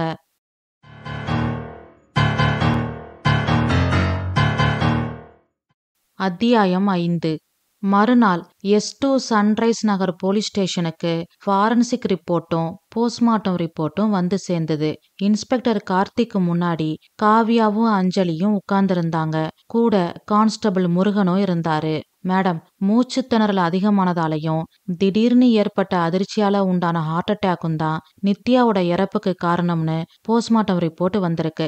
அதே சமயம் தீ பற்றியதால நித்யா உடம்புல சில பாதிப்புகளும் இருக்கு அப்படின்னு சொல்லிக்கிட்டே போஸ்ட்மார்ட்டம் ரிப்போர்ட்டோட காப்பிய காவியா கிட்ட கொடுத்தாரு இன்ஸ்பெக்டர் கார்த்திக். அத வாங்கி படிச்சு பார்த்தாங்க காவியாவும் அஞ்சலியும். இன்ஸ்பெக்டர் கார்த்திக் மேலும் சொன்னாரு. மேடம், இது நித்யா வீட்ல இருந்து நாங்க எடுத்த நித்யாவோட டைரி. இதுல 2 பேரோட ஃபிங்கர் பிரிண்ட்ஸ் இருக்கு. ஒன்னு நித்யாவோடது, இன்னொன்னு அருணோடது அப்படின்னாரு இன்ஸ்பெக்டர் கார்த்திக் குற்றவாளிய கண்டுபிடிச்ச பெருமிதத்தோட. ஆமா மேடம், குற்றவாளி அந்த அருண் தான். தன்னை விரும்பாதவ யாரையும் விரும்ப கூடாதுன்னு இப்படி பண்ணிருக்கான். மோட்டிவும் சரியா இருக்கு அப்படின்னாரு கான்ஸ்டபிள் முருகன் கேஸ் முடிஞ்சிட்ட நிம்மதியோட. அந்த டைரிய வாங்கி பார்த்தா காவியா. ஒவ்வொரு பக்கமா கவனமா புரட்டி பார்த்தா. அதுல மியூசிக் நோட்ஸ், சாங் லிரிக்ஸ்னு நித்யா நிறைய எழுதியிருந்தா. சில இடங்கள்ல அவளோட ப்ரோக்ராம் டேட்ஸும் எழுதியிருந்தது. எல்லாத்தையும் கவனமா உன்னிப்பா கவனிச்சா காவியா. கொஞ்ச நேரம் அந்த காவல் நிலையத்துல அமைதி நிலவுச்சு. நீண்டதொரு சிந்தனைக்கு பிறகு காவியா சொன்னா. சார், ஒரு சின்ன அப்சர்வேஷன். இந்த டைரியில 2 கைரேகை இருக்கு. ஒன்னு நித்யாவோடது, இன்னொன்னு அருணோடது. அது வரைக்கும் ஓகே. ஆனா மியூசிக் நோட்ஸ், சாங் லிரிக்ஸ் இது எழுதியிருக்கிற பேஜ்ல மட்டும்தான் அருணோட கைரேகை இருக்கு. மத்த இடங்கள்ல அவனோட கைரேகை இல்ல. நித்யாவோட கைரேகை மட்டும்தான் இருக்கு அப்படின்னு காவியா சொன்னதும் அஞ்சலி டைரிய வாங்கி பார்த்தா. ஆமா சார், அநேகமா நோட்ஸ் இல்லைன்னா வரிகளை காப்பி பண்ணிக்க நித்யா கிட்ட கேட்டே அவன் இந்த டைரிய வாங்கியிருக்கலாம். ஏன்னா அவனும் இசைக்கலைஞன் தானே. அஞ்சலி சொன்னதை கேட்டு இன்ஸ்பெக்டர் கார்த்திக்கு கன்ஃபியூஸ் அதிகமாயிடுச்சு. சப்பா, என்னால முடியல. இப்போ நீங்க முடிவா என்னதான் சொல்ல வரீங்க? சிம்பிள். அருண் நித்யா கிட்ட இருந்து அவ டைரிய வாங்கி வரிகளை இல்லைன்னா மியூசிக் நோட்ஸ காப்பி பண்ணிருக்கலாம். ஏன்னா அவ வீட்டுக்குள்ள அவகிட்ட இருக்கிற டைரிய அவ அனுமதி இல்லாம அருணால எடுத்திருக்க முடியாது. அப்படி ஒருவேளை அவன் எடுத்திருந்தா மறுபடியும் நித்யா வீட்ல இந்த டைரி இருந்திருக்காது. என்ன பொறுத்த வரைக்கும் நட்பு முறையில இல்லைன்னா தொழில் முறையில தான் நித்யாவே இந்த டைரிய அருணுக்கு கொடுத்துருக்கணும். அடுத்து இது மோட்டிவ் ப்ரூவ் பண்ற டைரக்ட் எவிடன்ஸும் கிடையாது அப்படின்னு சொல்லிக்கிட்டே டைரிய மூடி இன்ஸ்பெக்டர் கார்த்திகிட்ட கொடுத்தா காவியா. எவிடன்ஸ் ஸ்ட்ராங்கா இருந்தாதான் கோர்ட்டு அசெப்ட் பண்ணும். இந்த டைரியில இருக்கிற கைரேகைய வச்சு நாம அருண் தான் குற்றவாளின்னு முடிவுக்கு வர முடியாது. மேடம், நீங்க சொல்றது சரிதான். ஆனா அந்த அருண் நித்யாவை துரத்தி துரத்தி காதலிச்சிருக்கான். இந்த புள்ள அவனை காதலிக்கல. அந்த கோபத்துல ஏதாவது அப்படின்னு கான்ஸ்டபிள் முருகன் சொன்னதும் காவியாவும் அஞ்சலியும் சிரிச்சாங்க. சார், உங்க சந்தேகம் நியாயமானதான். நாங்க அருணுக்கு சப்போர்ட் பண்ணி பேசல. மேபி அருண் குற்றவாளியா இருக்கலாம். அப்படியே அவன் குற்றவாளியா இருந்தா அதை ப்ரூஃப் பண்றதுக்கு இந்த எவிடன்ஸ் பத்தாது. இது ஸ்ட்ராங்கான எவிடன்ஸ் இல்லைன்னு தான் சொல்றோம் அப்படின்னு சிரிச்சுக்கிட்டே சொன்னா அஞ்சலி. இன்ஸ்பெக்டர் கார்த்திக் மௌனமா டைரிய ஃபைலுக்குள்ள வச்சாரு. அப்புறம் அடுத்த எவிடன்ஸான கேஸ் ஸ்டவ் எவிடன்ஸ அவங்க முன்னாடி வச்சாரு. அதுல குறிப்பிட்டிருந்த எல்லாத்தையும் கவனமா பார்த்தாங்க காவியாவும் அஞ்சலியும். சரியாக 5:20 மணியிலிருந்து 5:25 மணிக்குள் சமையலறை அமைப்பில் மாற்றங்கள் ஏற்பட்டுள்ளது. எரிவாயு கசிவு அச்சுறுத்தலும் இருந்துள்ளது அப்படின்னு அதுல குறிப்பிட்டிருந்தது. 5:30 மணிக்கு எந்திரிச்சு நித்யாவை எழுப்பி விட்டுட்டு நான் ஜாக்கிங் போனேன். அப்போ கேஸ் ஸ்மெல் வரலைன்னு ரேகா சொன்னா. ஆனா ரிப்போர்ட்ல 5:20 இருந்து 5:25க்குள்ள கேஸ் ஸ்மெல் வர ஆரம்பிச்சிருக்குன்னு இருக்கு. அப்படின்னா அப்படின்னு காவியா யோசிச்சுக்கிட்டே சொன்னதும், அப்படின்னா சமையலறை அமைப்புல மாற்றங்கள் நடக்கும்போது ரேகா அங்கதான் இருந்திருக்கா. கேஸ் ஸ்மெல் வரலைன்னு பொய் சொல்லியிருக்கான்னு அர்த்தம் அப்படின்னா அஞ்சலி. ரேகா நித்யாவோட ஃப்ரெண்டு தானே அப்படின்னு சந்தேகத்தோட கேட்டாரு இன்ஸ்பெக்டர் கார்த்திக். அவதான் அப்படின்னு ஆரம்பிச்சு பால்காரர் முனுசாமி சொன்ன எல்லா விஷயங்களையும் இன்ஸ்பெக்டர் கார்த்திக் கிட்ட சொன்னாங்க காவியாவும் அஞ்சலியும். அவங்க சொன்னதை கேட்டு இன்ஸ்பெக்டர் கார்த்திக்குக்கும் கான்ஸ்டபிள் முருகனுக்கும் பயங்கர ஆச்சரியமா இருந்தது. அப்புறம் போட்டோகிராஃபர் எடுத்த புகைப்படங்கள் உள்ள பென்டிரைவ லேப்டாப்ல சொருகுனாரு கார்த்திக். அந்த போட்டோஸ நல்லா ஜூம் பண்ணி பார்த்தாங்க காவியாவும் அஞ்சலியும். அதுல ஒரு போட்டோல ஸ்டவ் நாப் மட்டும் க்ளோஸ் அப்ல இருந்தது. அந்த போட்டோவை காட்டி இங்க பாரு காவியா அப்படின்னா அஞ்சலி. காவியா அத உத்து கவனிச்சா அதுல வெள்ளை நிறத்துல ஒரு பவுடர் மாதிரி இருந்தது. அத காட்டி இது என்னன்னு தெரிஞ்சுதா, இத பத்தின ரிப்போர்ட்ஸ் இருக்கா அப்படின்னு கேட்டா காவியா. உடனே ஃபாரன்சிக் ரிப்போர்ட்டை எடுத்து இன்ஸ்பெக்டர் கார்த்திக் பார்த்தாரு. இது டால்கம் பவுடர் மேடம். அநேகமா நித்யா மேடமோட தான் இருக்கலாம். இதோட ஸ்மெல் பத்தி ஏதாவது டீட்டெயில் இருக்கா? இருக்கு மேடம், சாண்டில் ஸ்மெல். அந்த காவல் நிலையத்துல அமைதி நிலவுச்சு. காவியாவும் அஞ்சலியும் கொஞ்ச நேரம் அமைதியா யோசிச்சாங்க. அப்புறம் ரேகாவோட டால்கம் பவுடர் அப்படின்னு 2 பேரும் ஒன்னா சொன்னாங்க. இன்ஸ்பெக்டர் கார்த்திக்குக்கும் கான்ஸ்டபிள் முருகனுக்கும் ஒன்னும் புரியல. சார், நாங்க நேத்து சாயந்தரம் ரேகாவை சந்திச்சு பேசணும். அப்ப அவகிட்ட சந்தன ஸ்மெல் வந்தது. நித்யாவோட ரூம நாங்க பார்த்தோம். அங்க ஃப்ளோரல் ஃபேவர் டால்கம் பவுடர் ஒன்னும் சாண்டில் டால்கம் பவுடர் ஒன்னும் இருந்தது. ரேகா கிட்ட சந்தன ஸ்மெல் வந்ததால floral favour talcum powder Nithya use பண்ணிருக்கணும் நாங்க கெஸ் பண்ணோம். இப்போ ஸ்டவ் நாப்ல சந்தன ஸ்மெல் உள்ள பவுடர் இருக்குன்னா அது கண்டிப்பா ரேகாவோட பவுடர் தான். அவதான் சாண்டில் டால்கம் பவுடர் யூஸ் பண்றா அப்படின்னு காவியா சொன்னதும் அஞ்சலி சொல்ல ஆரம்பிச்சா. ஆமா சார், அவதான் தடயத்தாளிக்க பவுடரை யூஸ் பண்ணிருக்கா. அப்போ குற்றவாளி ரேகாதானா அப்படின்னு வியப்போட கேட்டாரு இன்ஸ்பெக்டர் கார்த்திக். எஸ் சார், குற்றவாளி எப்பவும் ஏதாவது ஒரு ஆதாரத்தை விட்டுட்டு போவாங்கன்றது சரியாத்தான் இருக்கு. அந்த ஆதாரம் தான் இந்த சாண்டில் டால்கம் பவுடர். பதட்டத்துல மிஸ் பண்ணிட்டா போல அப்படின்னு கேலியா சொன்னா அஞ்சலி. அப்போ அருண், ஹவுஸ் ஓனர் ராதா அப்படின்னு கான்ஸ்டபிள் முருகன் கேட்டதும், அருண் ஒருதலை காதலன், அவ்வளவுதான். அவன் இன்னசென்ட். அவனுக்கு கொலை பண்ற அளவுக்கெல்லாம் தைரியம் இல்ல. ராதா தாழ்வு மனப்பான்மை உள்ள ஒரு ஹவுஸ் ஓனர், கோபக்காரி, அவ்வளவுதான். மத்தபடி அவ எந்த தப்பும் பண்ணல. கோவப்படுறவங்க எல்லாம் கெட்டவங்க இல்ல சார். அவங்களால அவங்க உணர்ச்சிகளை கட்டுப்படுத்த முடியாம கோவப்படுறாங்க, அவ்வளவுதான். அதுக்காக அவங்க கொலை செய்யற அளவுக்கு கெட்டவங்க இல்ல அப்படின்னு காவியா விளக்கம் கொடுத்தா. ஓகே மேடம், ரேகா குற்றவாளின்னு வச்சுக்கலாம். ஆனா எதுக்காக பண்ணா, உயிர் தோழிய கொலை பண்ற அளவுக்கு என்னதான் நடந்துச்சு? அந்த உண்மைய கூடிய சீக்கிரம் கண்டுபிடிச்சிட்டு உங்களை சந்திக்கிறோம் சார் அப்படின்னு சிரிச்சுக்கிட்டே சொல்லிட்டு காவியா அங்கிருந்து கிளம்புனா. அவ பின்னாடியே அஞ்சலியும் போனா. அரவிந்த், காவியா, அஞ்சலி 3 பேரும் காஃபி ஷாப்ல உட்கார்ந்து காஃபி குடிச்சுக்கிட்டே பேசினாங்க. ஃபாரன்சிக் ரிப்போர்ட் போஸ்ட்மார்ட்டம் ரிப்போர்ட்டுன்னு போலீஸ் ஸ்டேஷன்ல நடந்த எல்லாத்தையும் அரவிந்த் கிட்ட சொன்னாங்க. அப்புறம் ப்ரோக்ராம் ஷெட்யூல் உள்ள ஒரு ஃபைலை காவ்யா கிட்ட கொடுத்தான் அரவிந்த். அத வாங்கி காவ்யாவும் அஞ்சலியும் பார்த்தாங்க. அதுல நித்யா அப்புறம் ரேகாவோட ப்ரோக்ராம் ஷெட்யூல்ஸ் எல்லாம் தெளிவா இருந்தது. கம்பல்சரி ஒரு வாரத்துக்கு 3 ஸ்டேஜ் ஷோஸ் நித்யாவுக்கு இருந்தது. ஆனா ரேகாவுக்கு மாசத்துக்கே 3 ப்ரோக்ராம் தான் இருந்தது. அப்புறம் 2 பேரோட சோசியல் மீடியா பக்கங்களையும் பார்த்தாங்க. நித்யாவுக்கு கமெண்ட்ஸ், லைக்ஸ், ஃபாலோயர்ஸ் எல்லாம் அதிகமா இருந்தது. ஆனா ரேகாவோட சோசியல் மீடியா பேஜ் காத்து வாங்குச்சு. மேடம், இசையமைப்பாளர் ராகவன் சார உங்களுக்கு தெரியுமா அப்படின்னு தயக்கத்தோட கேட்டான் அரவிந்த். ஓஎஸ், நல்லா தெரியுமே அப்படின்னு உற்சாகத்தோட சொன்னா அஞ்சலி. அவரோட அடுத்த படத்துல நித்யாவுக்கு பாட வாய்ப்பு கிடைச்சிருந்தது. ஆனா இப்போ அப்படின்னு பேச முடியாம அரவிந்த் அழுதான். அவனோட கைய பிடிச்சு ஆறுதல் சொன்னா அஞ்சலி. எனக்கு ராகவன் சார் ஆபீஸ்ல ஒருத்தரை தெரியும், நான் அவர்கிட்ட பேசி பாக்குறேன் அப்படின்னு சொல்லிட்டு போன் எடுத்து நம்பரை டயல் பண்ணா Kavya.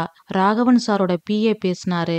Hello, this is Raghavan sir office. Who is speaking? Sir, I am Kavya, advocate. I want to some details about your last week audition result for a case. சொல்லுங்க மேடம், உங்களுக்கு என்ன டீடைல்ஸ் வேணும்? கடந்த ஆடிஷன்ல நித்யான்ற பொண்ண ராகவன் சார் செலக்ட் பண்ணாரா? ஆமா madam, அன்னைக்கு audition வந்தவங்க லிஸ்ட் அப்புறம் மத்த டீடைல்ஸ் எல்லாம் வேணும். நாங்க இப்போ அங்க வந்து வாங்கிக்கட்டுமா? வாங்க மேடம், ஆனா இப்போ வேண்டாம், மதியம் லஞ்ச் டைம்ல வாங்க, நான் எல்லா டீடைல்ஸையும் எடுத்து வச்சிருக்கேன். தேங்க்யூ சார் அப்படின்னு சொல்லிட்டு போனை வச்சா.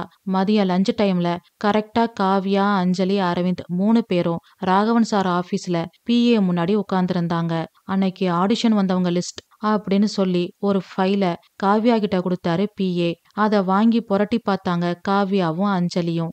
அதுல நித்யா பேருக்கு அடுத்து ரேகா பேரு இருந்தது. அவளோட போட்டோவை காட்டி, இந்த பொண்ணோட ரிசல்ட் என்னாச்சு அப்படின்னு கேட்டா அஞ்சலி.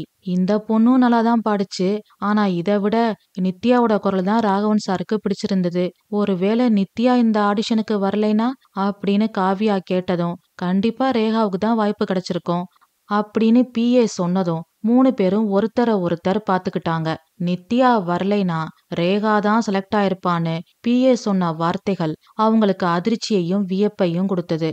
அப்புறம் அவர்கிட்ட நடந்த எல்லா உண்மையும் சொன்னாங்க காவ்யாவும் அஞ்சலியும். நித்யாவை நினைச்சு அரவிந்த் அழுதான். கவலைப்படாதீங்க சார், நித்யா செலக்ட் ஆனதுமே ரேகா கோபமா வெளியில போறத எங்க ஆட்கள் பார்த்தாங்க. செலக்ட் ஆகலைன்ற கோபத்துல போறான்னு நினைச்சோம். இப்பதான் புரியுது, நித்யா செலக்ட் ஆயிட்டான்ற பொறாமையில கோபப்பட்டு போயிருக்கான்னு. நீங்க வருத்தப்படாதீங்க, கோர்ட்ல வந்து சொல்லணும்னாலும் நான் சொல்றேன். ரேகா மாதிரி பொறாம பிடிச்சு அடுத்தவங்களோட வளர்ச்சியை அழிக்க நினைக்கிறவங்களுக்கு, அடுத்தவங்களையே அழிக்க நினைக்கிறவங்களுக்கு அதுக்கான தண்டனை கிடைச்சே ஆகணும் அப்படின்னு ஆவேசத்தோட சொன்னாரு பிஏ. அப்புறம் அவருக்கு தேங்க்ஸ் சொல்லிட்டு 3 பேரும் அங்கிருந்து போலீஸ் ஸ்டேஷனுக்கு வந்தாங்க. இன்ஸ்பெக்டர் கார்த்திக் கிட்ட விஷயத்த சொன்னாங்க. சார், முதல்ல இது விபத்துன்னு எஃப்ஐஆர் ரெஜிஸ்டர் பண்ணல. ஆனா இப்போ கிளியரா தெரியுது இது ஒரு திட்டமிட்ட கொலைன்னு. அதனால எஃப்ஐஆர் பதிவு பண்ணணும் சார்.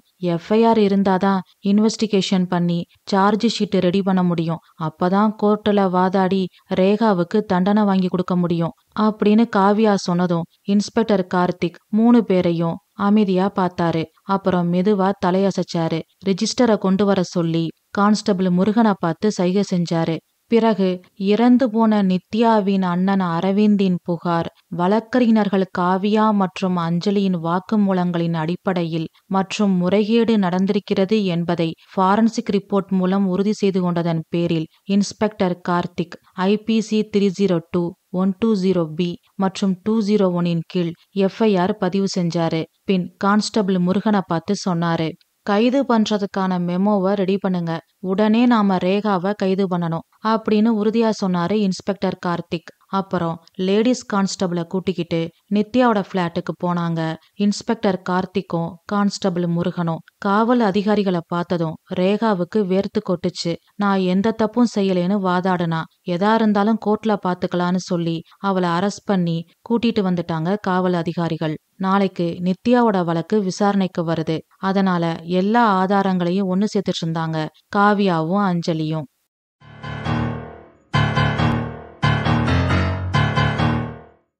அத்தியாயம் 6. நீதிமன்ற அறை நிரம்பி இருந்தது. வழக்குக்கான எல்லா பேப்பர்களையும் லாயர்ஸ் எடுத்து வச்சுக்கிட்டு இருந்தாங்க. பத்திரிக்கைக்காரங்க தங்களுக்குள்ள மெதுவா பேசிக்கிட்டு இருந்தாங்க. சன்ரைஸ் அபார்ட்மெண்ட் வாசிகள் பெஞ்சுகளை நிரப்பி இருந்தாங்க. ரேகா அமைதியா உட்கார்ந்திருந்தா. அவளோட முகம் அழுது அழுது வீங்கி வெளிரி போய் இருந்தது. அவளோட கண்கள்ல பதட்டமும் பயமும் தெரிஞ்சது. அவளுக்கு பக்கத்துல அட்வொகேட் பிரசாத் நின்னுட்டு இருந்தாரு. மறுபுறம் அரசு வழக்கறிஞர் ஃபைல்களை வரிசைப்படுத்திக்கிட்டு இருந்தாரு. முன் வரிசையில அரவிந்த் சார்பா காவ்யாவும் அஞ்சலியும் உட்கார்ந்திருந்தாங்க. நீதிபதி உள்ள நுழைஞ்சாரு. நீதிமன்றத்துல அமைதி நிலவுச்சு. Case number 314/2025 state versus Rekha charged under IPC 302(201) and 120B அப்படின்னு கிளர்க்கு கூப்பிட்டதும் ரேகா குற்றவாளி கூண்டுல ஏறினா. Public prosecutor please present your case அப்படின்னு நீதிபதி சொன்னதும் அரசு வழக்கறிஞர் எந்திரிச்சாரு. யுவர் ஆனர், காவல்துறையினர் முதல்ல நித்யாவோட மரணத்தை ஒரு விபத்துன்னு நினைச்சாங்க. ஆனா ஃபாரன்சிக் எவிடன்ஸ் விட்னஸோட சாட்சிகள் எல்லாம் இது விபத்து இல்ல, திட்டமிட்ட ஒரு கொலைன்னு நிரூபிக்குது. குற்றம் சாட்டப்பட்ட ரேகா நித்யாவோட அரைத்தோழி. காலையில 5:20 5:25க்குள்ள சமையலறை அமைப்புல மாற்றங்களை செஞ்சுட்டு நித்யாவை எழுப்பியிருக்காங்க. தான் ஜாக்கிங் செல்ல போவதாவும் கதவை தாழ்பால் போட்டுக்கோன்னு சொல்லிட்டு அங்கிருந்து ரேகா கிளம்பியிருக்காங்க. நித்யா எந்திரிச்சு தாப்பால் போட்டுட்டு வழக்கம் போல சுடுநீர்ல தேன் கலந்து சாப்பிட்றதுக்காக அடுப்ப பத்த வச்சிருக்காங்க. கேஸ் லீக் ஆகி குப்புன்னு தீ பத்திக்கிடுச்சு. அதனால அதிர்ச்சி அடைஞ்சு கீழே விழுந்திருக்காங்க. கேஸ் ஸ்மெல்லால மூச்சு திணறலும் ஏற்பட்டு இறந்து போயிருக்காங்க. இது ஒரு திட்டமிட்ட கொலை. Okay, but what is the motive? நித்யாவோட புகழ் நாளுக்கு நாள் அதிகரிக்கிறத பார்த்து ரேகா பொறாமப்பட்டாங்க. ஒரு சிறந்த இசை இயக்குனர் நித்யாவை ஒரு திரைப்பட பாடலுக்கு தேர்ந்தெடுத்திருக்காரு. ஆடிஷன்ல கலந்துகிட்ட ரேகா நிராகரிக்கப்பட்டிருக்காங்க.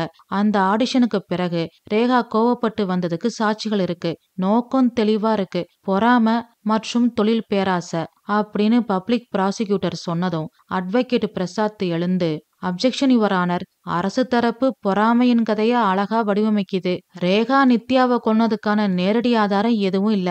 இது முற்றிலும் சூழ்நிலை சார்ந்தது. பொறாம ஒருவரை கொலகாரன் ஆக்காது. தற்செயல் நிகழ்வுகளால காவல்துறை தவறா என்னோட கட்சிக்காரரை குற்றவாளின்னு கைது செஞ்சிருக்காங்க அப்படின்னு அவரோட வாதத்தை முன் வச்சாரு. Objection noted. ஆனால் சாட்சியங்கள் இந்த நீதிமன்றத்துல சோதிக்கப்படணும். பப்ளிக் ப்ராசிக்யூட்டர், உங்ககிட்ட சாட்சிகள் ஏதாவது இருக்கா அப்படின்னு நீதிபதி கேட்டதும் எஸ் யுவர் ஆனர், பால்கரர் முனுசாமி அழைக்க விரும்புறேன். அதுக்கு மாண்புமிகு நீதிமன்றம் அனுமதி அளிக்கணும்னு தாழ்மையோட கேட்டுக்கிறேன். பெர்மிஷன் கிராண்டட் அப்படின்னு நீதிபதி சொன்னதும் பால்கரர் முனுசாமி சாட்சி கூண்டுல ஏறினாரு. பப்ளிக் ப்ராசிக்யூட்டர் அவர்கிட்ட விசாரணைய ஆரம்பிச்சாரு. நீங்க நித்யா வீட்டுக்கு தினமும் பால் போடுறீங்களா? ஆமா சார். குத்து மதிப்பா எத்தனை மணிக்கு நித்யா வீட்டுக்கு பால் போடுவீங்க? 6 மணிலிருந்து 6:15 மணிக்குள்ள போட்டுருவேன். சம்பவம் நடந்த அன்னைக்கு நித்யா வீட்டுல பால் போட்டீங்களா? இல்லைங்க சார். ஏன்? அன்னைக்கு கிரவுண்ட் ஃப்ளோர்ல ரேகா அம்மாவே என்கிட்ட இருந்து பால் பாக்கெட்டை வாங்கிக்கிட்டாங்க. ஏன்? தெரியல சார். நீங்க எங்க ஒரு வீட்டுக்காக செகண்ட் ஃப்ளோர் வர வேண்டாம், நான் பால் பாக்கெட்டை எடுத்துட்டு போறேன், நீங்க 3rd ஃப்ளோர் போங்கன்னு சொல்லிட்டு பால் பாக்கெட்டை எடுத்துட்டு போனாங்க. நீங்க ரேகாவை சந்திக்கும் போது எத்தனை மணி இருக்கும்? 6லிருந்து 6:15க்குள்ள இருக்கும் sir. Note this point your honour. Police விசாரணை அறிக்கையில ரேகா ஜாக்கிங் முடிச்சிட்டு 7:30 மணிக்கு தான் பிளாட்டுக்கு வந்திருக்காருன்னு இருக்கு. ஆனா 6லிருந்து 6:15க்குள்ள பால்காரர் முனுசாமியை சந்திச்சு பால் பாக்கெட்டை வாங்கிக்கிட்டு போயிருக்காங்க. அப்படின்னா அன்னைக்கு ரேகா ஜாக்கிங் போகல, அந்த அப்பார்ட்மெண்ட்டுக்குள்ளேயே யாருக்கும் தெரியாத இடத்துல மறைஞ்சிருந்திருக்காங்க அப்படின்னு பப்ளிக் ப்ராசிக்யூட்டர் சொன்னதும் அட்வொகேட் பிரசாத் எழுந்தார். அப்ஜெக்ஷன் யுவர் ஆனர், ரேகா ஜாக்கிங்ல இருந்து சீக்கிரமா திரும்பி வந்திருக்கலாம். அதுக்காக அவங்க தான் கொலை செஞ்சாங்கன்னு சொல்ல முடியுமா? சீக்கிரமா வந்தவங்க பிளாட்டுக்கு ஏன் 7:30 மணிக்கு வந்தாங்க அப்படின்னு பப்ளிக் ப்ராசிக்யூட்டர் கேட்டதும் டிஃபென்ஸ் லாயர் அட்வொகேட் பிரசாத் அமைதியா தலை குனிஞ்சு நின்னாரு. Okay, proceed to next evidence அப்படின்னு நீதிபதி சொன்னதும் பப்ளிக் ப்ராசிக்யூட்டர் அடுத்த எவிடன்ஸ் ஆன ஃபாரன்சிக் ரிப்போர்ட்டை நீதிமன்றத்துல சமர்ப்பிச்சாரு. அப்புறம் சொன்னாரு, ஃபாரன்சிக் ரிப்போர்ட்ல காலையில சமையலறை அமைப்புல மாற்றங்கள் நிகழ்ந்துள்ளதுன்னு குறிப்பிடப்பட்டிருக்கு. ரேகா 5:30 மணிக்கு ஜாக்கிங் கிளம்பியிருக்காங்க. அப்படின்னா அவங்களுக்கு எரிவாயுவோட வாசனை கண்டிப்பா தெரிஞ்சிருக்கும். இருந்தும் எனக்கு எந்த வாசனையும் தெரியலைன்னு போலீஸ் கிட்ட அவங்க ஸ்டேட்மெண்ட் கொடுத்திருக்காங்க. யுவர் ஆனர், கேஸ் ஸ்மெல்ல ரேகா கவனிக்காம இருந்திருக்கலாம். அதுக்காக அவங்க தான் குற்றவாளின்னு சொல்ல முடியுமா அப்படின்னு டிஃபென்ஸ் லாயர் அட்வொகேட் பிரசாத் சொன்னதும் அஞ்சலி எந்திரிச்சா. Permission to assist your honour அப்படின்னு அஞ்சலி கேட்டதும் கிராண்டட் அப்படின்னு சொல்லி நீதிபதி பெர்மிஷன் கொடுத்தாரு. யுவர் ஆனர், நித்யாவுக்கு ஒரு பழக்கம் இருக்கு. தினமும் காலையில சுடுநீர்ல தேன் கலந்து குடிக்கிறது நித்யாவோட வழக்கமான பழக்கம். இத ரேகாவே எங்ககிட்ட சொல்லியிருக்காங்க. அப்படின்னா நித்யா எந்திரிச்சதும் ஸ்டவ்வ ஆன் செய்வான்னு ரேகாவுக்கு நல்லா தெரியும். 5:20 இருந்து 5:25க்குள்ள சமையலறை அமைப்புல மாற்றங்கள் நிகழ்ந்திருக்குன்னு ஃபாரன்சிக் ரிப்போர்ட்ல இருக்கு. அதாவது 5:20 இருந்து 5:25க்குள்ள அந்த மாற்றங்களை செஞ்சுட்டு 5:30 மணிக்கு நித்யாவை எழுப்பி விட்டு ஒன்னும் தெரியாதவ மாதிரி ஜாக்கிங் போறதா சொல்லிட்டு அந்த பிளாட்டை விட்டு ரேகா கிளம்பியிருக்காங்க அப்படின்னு அஞ்சலி சொல்ல சொல்ல ரேகாவுக்கு வேர்த்து கொட்டுச்சு. ஓகே, ரேகா தான் மாற்றங்களை செஞ்சாங்கன்றதுக்கு வேற ஏதாவது சாட்சி இருக்கா அப்படின்னு நீதிபதி கேட்டதும் பப்ளிக் ப்ராசிக்யூட்டர் எந்திரிச்சாரு. Yes your honour, forensic photos அப்படின்னு சொல்லி ஸ்டவ் நாபுக்கு பக்கத்துல டால்கம் பவுடர் இருக்கிற ஒரு போட்டோவை நீதிமன்றத்துல சப்மிட் பண்ணாரு. யுவர் ஆனர், இந்த போட்டோல ஸ்டவ் நாபுக்கு பக்கத்துல வெள்ளை நிறத்துல ஒரு பவுடர் தெரியுது. அது ஒரு சாண்டல் பிளேவர் டால்கம் பவுடர். இது ரேகாவோடது. இது ரேகாவோடதுன்றதுக்கு என்ன ஆதாரம்?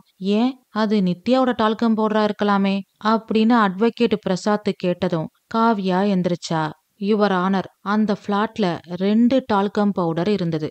ஒன்னு சாண்டல் பிளேவர், இன்னொன்னு ஃப்ளவர் பிளேவர். நாங்க ரேகாவை சந்திச்சு இந்த வழக்கு பத்தி விசாரிக்கும் போது அவங்க கிட்ட இருந்து சாண்டல் பிளேவர் நறுமணம் வந்தது. அவங்களோட கர்ச்சீஃப அவங்களுக்கே தெரியாம எடுத்து நாங்க டெஸ்ட் பண்ணி பார்த்தோம். அவங்க யூஸ் பண்ற டால்கம் பவுடர் சாண்டல் பிளேவர் தான்னு லேப் ரிப்போர்ட் கன்ஃபார்ம் பண்ணிருக்கு. அதுக்கான சர்டிபிகேட் இதோ அப்படின்னு சொல்லி ஒரு ஃபைல நீதிமன்றத்துல சப்மிட் பண்ணா காவியா. அந்த ரிப்போர்ட்டை படிச்சுட்டு நீதிபதி முன்னோக்கி வந்தாரு. சாண்டல் பிளேவர் ரேகாவோடதா இருக்கலாம். ஆனா அவங்க தான் இதை செஞ்சாங்கன்றதுக்கான நேரடி சாட்சிகள், ஐ விட்னஸ் யாருமே இல்லையே அப்படின்னு அட்வொகேட் பிரசாத் சொன்னதும் காவியா எந்திரிச்சு பேச ஆரம்பிச்சா. உண்மைதான், நேரடி சாட்சிகள் இல்ல. ஆனா சந்தர்ப்பமும் சூழ்நிலையும் உண்மைய தாங்கி நிக்குது. நித்யாவோட புகழ பாக்க பாக்க ரேகாவோட மனசுல இருந்த பொறாம வன்மமா மாறுது. இறுதியா பிரபல மியூசிக் டைரக்டர் ராகவன் சார் நடத்திய ஆடிஷனுக்கு 2 பேரும் போயிருக்காங்க.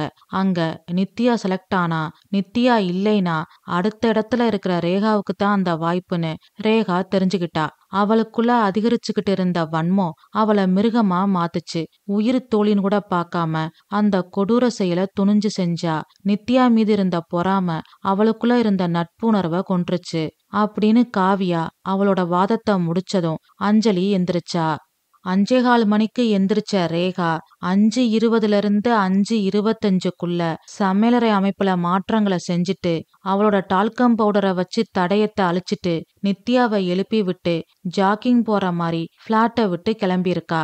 ஆனா ஜாக்கிங் போகாம அந்த அப்பார்ட்மெண்ட்ஸுக்குள்ளேயே மறைஞ்சிருந்திருக்கா. வழக்கம் போல பால்காரர் முனுசாமி அவங்க பிளாட்ல பால் போட போனா கேஸ் ஸ்மெல்ல வச்சு நித்யாவை காப்பாத்திருவாருன்னு நினைச்சு அவரை கிரவுண்ட் ஃப்ளோர்லயே சந்திச்சு பால் பாக்கெட்டை வாங்கிக்கிட்டு அவரை 3rd ஃப்ளோருக்கு அனுப்பி வச்சிருக்கா ரேகா. அப்புறம் அக்கம் பக்கத்து வீட்டுக்காரங்க கேஸ் ஸ்மெல்ல வச்சு நித்யா வீட்டு கதவை உடைச்சு உள்ள போயிருக்காங்க. அங்க நித்யா சமையல் அறையில கீழே தரையில விழுந்து கிடந்திருக்கா. உடனே போலீஸுக்கு தகவல் சொல்லியிருக்காங்க. அதுக்கப்புறம் போலீஸ் வந்து விசாரணை எல்லாம் முடிஞ்சு போலீஸ் போனதுக்கு அப்புறம் ஒன்னும் தெரியாதவ மாதிரி ரேகா 7:30 மணிக்கு பிளாட்டுக்கு வந்திருக்கா. இதுதான் நடந்த உண்மை யுவர் ஆனர் அப்படின்னா அஞ்சலி. நீதிமன்றத்துல அமைதி நிலவுச்சு. ரேகா அழுக ஆரம்பிச்சா. நீதிபதி தனது கண்ணாடியை சரி செஞ்சுக்கிட்டு தீர்ப்பு எழுத ஆரம்பிச்சாரு. கொஞ்ச நேரத்துக்கு அப்புறம் எழுதின தீர்ப்ப படிக்க ஆரம்பிச்சாரு. பொறாமை ஒருவரை எந்த நிலைக்கு கொண்டு செல்லும் என்பதற்கு இந்த வழக்கு ஒரு உதாரணம். இருதரப்பு வாதங்களையும் கேட்ட பிறகு வழக்கறிஞர்கள் காவ்யா மற்றும் அஞ்சலி ஆகியோரின் உதவியுடன் அரசு தரப்பு சந்தேகத்திற்கு இடமின்றி குற்றத்தை நிரூபித்துள்ளதாக இந்த நீதிமன்றம் கருதுகிறது. குற்றம் சாட்டப்பட்ட ரேகாதான் நித்யாவை கொலை செய்திருக்கிறார் என்பது சந்தேகத்திற்கு இடமின்றி நிரூபணமாகிறது. மேலும் தனக்கு எதிரான ஆதாரங்களையும் மறைக்க முயற்சி செய்திருக்கிறார் என்பதும் தெளிவாக இந்த நீதிமன்றத்தில் நிரூபிக்கப்பட்டுள்ளது. அதனால் குற்றவாளி ரேகாவிற்கு ஐபிசி 302(201)(120)B கீழ் ஆயுள் தண்டனை வழங்கி இந்த நீதிமன்றம் தீர்ப்பளிக்கிறது அப்படின்னு சொல்லிட்டு நீதிபதி எந்திரிச்சு போனாரு. ரேகாவோட கண்கள்ல ஒரு வெறுமையும் அமைதியும் தெரிஞ்சுது. பெண் காவல் அதிகாரிகள் அவளை கூட்டிட்டு போனாங்க. ரொம்ப தேங்க்ஸ், என்னோட ஒரு தங்கச்சி இறந்து போயிட்டான்னு கவலைப்பட்டுக்கிட்டு இருந்தேன். ஆனா 2 தங்கச்சிங்க கிடைச்சிட்டாங்கன்ற நிம்மதியோட நான் இங்க இருந்து கிளம்புறேன் அப்படின்னு காவ்யா அஞ்சலிய பார்த்து நெகிழ்வோட சொல்லிட்டு கண்கள்ல ததும்பி நிக்கிற நீரோட அங்கிருந்து கிளம்புனா அரவிந்த். கதை முடிவுற்றது. இந்த கதை நான் எழுதின கதை. இந்த கதை உங்களுக்கு பிடிச்சிருந்தா லைக் பண்ணுங்க, ஷேர் பண்ணுங்க, கமெண்ட் பண்ணுங்க. நம்ம தமிழ் வானொலி சேனலை சப்ஸ்கிரைப் பண்ணாதவங்க சப்ஸ்கிரைப் பண்ணுங்க. மீண்டும் அடுத்த கதையில் சந்திப்போம். நன்றி, வணக்கம்.